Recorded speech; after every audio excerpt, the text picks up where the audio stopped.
하나님 아버지, 오늘 하루도 분주한 삶 속에서 주님을 망각하고 또 잊어버리고 전혀 생각하지 못할 때가 많을 것 같습니다. 그래도 근본적으로 우리는 주님 없이 살아갈 수 없음을 인정할 수 있도록 또 이끌어 주옵시고, 그래서 때때로 주님이 생각날 때마다 그때마다 더 감사하고 또 고백하고 하는 것을 소홀히 하지 않기를 원합니다. 주님 안에 머무는 오늘 하루가 되게 하시고, 기쁠 때 찬양하고, 괴로울 때 기도하고, 주님과 또 더불어 동행하는 오늘 하루가 되게 하여 주옵소서. 예수님의 이름으로 기도드립니다. 아멘. 오늘 주시는 말씀은 신명기 15장 1절입니다. 매 7년 끝에는 면제하라. 아멘. 우리 안식년에 대한 이런 규례를 주고 있습니다. 매 7년 끝, 그러니까 7년째 안식년이 되면 가난한 사람들에게 돈을 이제 빌려주잖아요. 대부하고 그런 거에 대해서 면제해 줄 것을 이야기를 하고 있습니다. 안식년은 이제 먼저 이제 율법이라고 하는 것을 우리가 다시 한번 좀 돌아보겠습니다. 율법은 그 정신이 사실은 중요한 거예요. 그러니까 음주운전이라고 할 때 예를 들어 이게 사실은 그 정신이 상호 안전하게 하려고 하는 것이죠. 근데 그것을 잊어버리고 야, 음주운전 뭐 혈중 농도 뭐 어디까지만 안 걸리면 된다. 그래서 한 모금은 괜찮다. 라고 하는 거는 잘못된 생각이죠. 그 음주운전 법을 제정할 때는 이 사회가 차량과 연관된 이런 상황 속에서는 철저하게 안전을 보장하기 위해서 그래서 이 법을 제정한 거죠. 율법도 마찬가지입니다. 그 정신이 중요한 거지 그 문자 그대로 그거보다도, 그러니까 문자를 사실 그대로 지키는 것은 기본이죠. 거기에서부터 그 정신을 우리가 따라갈 수 있으니까. 음주운전도 마찬가지로 내가 술을 안 마심으로 말미암아 음주운전의 그 정신인 안전을 우리가 추구할 수 있는 것과 동일한 것입니다. 이것을 우리가 이제 생각하면서 안식년이라고 하는 거는 이 율법인데, 사실 이 성경에는 크게 두 가지로 나눠져 있어요. 돈에 대한 거하고 우리의 몸에 대한 거하고.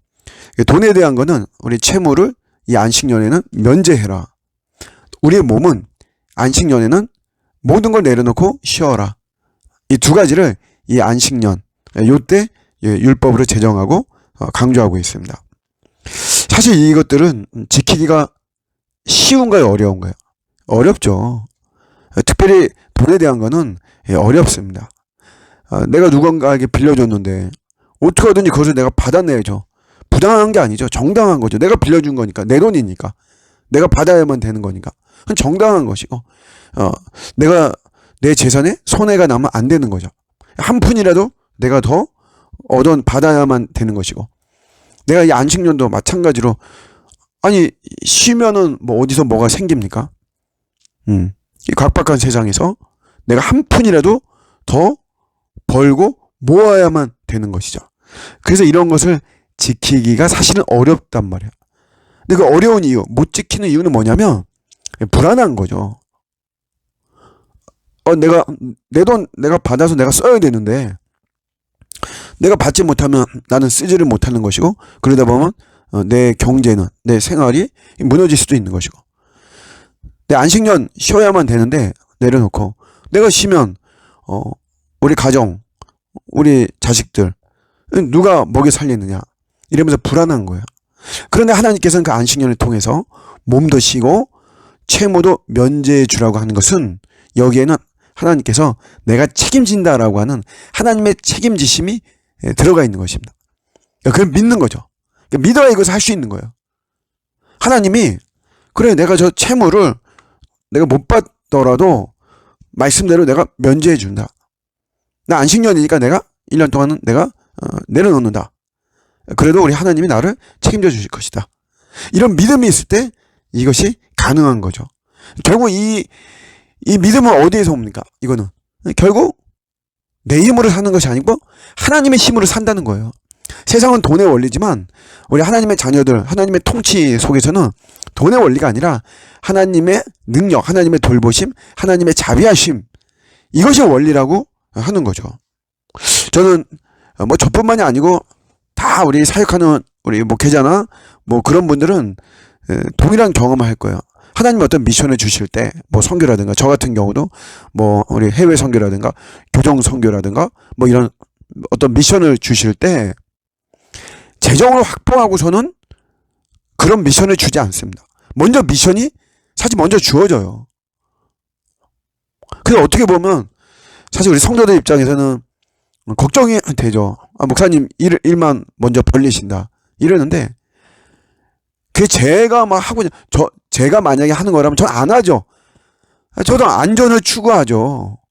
제가 뭐하러 그렇게 안 해도 제가 뭐 살아갈 수도 있고, 제가 생존할 수도 있고, 제가 뭐 목회할 수도 있는데, 그렇게 안 하죠. 근데 하나님께서 먼저 미션을 주시는 거예요. 먼저 구제하고, 먼저 선교하고, 이렇게 하도록. 그런 걸 할 때, 다 모든 것이 보장된 상태에서 하는 것이 아니고, 하나님의 해주실 것을 믿고 하는 거죠. 그냥 놀랍게 하나님이 해주신다는 거예요. 근데 왜 그렇게 하실까? 제가 생각해 봤는데, 제가 먼저 그런 걸 체험해야지 하나님 말씀을 능력 있게 전하고 선포할 수 있는 거예요. 그게 없으면 힘없는 설교가 되겠죠. 어느 교회가 그렇게 하더라, 어느 목사님이 그렇게 하더라, 어떤 믿음 좋은 사람이 그렇게 하더라. 그게 아니라 제가 체득하고 제가 경험을 해야지. 그래도 조금이라도 제가 경험해야지 힘있게 하나님 말씀이 나갈 수 있는 것이에요. 우리 하나님의 자녀는 어떤 이 세상의 원리, 돈의 원리, 권력의 원리, 시스템의 원리, 이런 걸로 우리가 살아가는 것이 아니고, 우리는 철저히 하나님의 그 말씀의 능력, 하나님의 돌보심의 능력, 하나님의 자비하심의 그 원리와 그 능력에 의해서 우리가 살아가는 것입니다. 안식년의 숨은 뜻은 바로 이런 거죠. 오늘도 이 세상의 원리에 우리가 끌려다니지 말고 하나님의 원리를 믿고 믿음으로 살아가는 저와 여러분들의 오늘 하루가 되시기를 주님의 이름으로 축복합니다. 아멘.